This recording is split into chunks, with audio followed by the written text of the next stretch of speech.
सूरह अल-कारियात मक्का मुकरमा में नाजिल हुई। इसमें 11 यानी 11 आयतें और 1 यानी 1 रुकू है।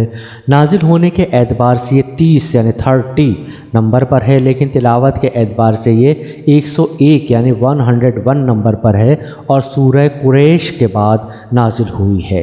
इसमें 36 यानी 36 कलमात और 152 यानी 152 हुरूफ हैं। तर्जुमा समात कीजिए। अल्लाह के नाम से शुरू करता हूँ जो बड़ा मेहरबान निहायत रहम करने वाला है। वो खड़खड़ाने वाली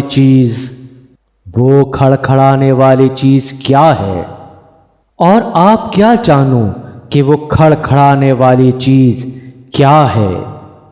जिस दिन इंसान बिखरे हुए परवानों की तरह हो जाएंगे और पहाड़ धुने हुए रंगीन ऊन की तरह हो जाएंगे, बस जिसके आमाल वज़न में भारी होंगे वो दिल पसंद ऐश में होगा, और जिसके आमाल वज़न में हल्के होंगे तो उसका ठिकाना दोज़ख होगा।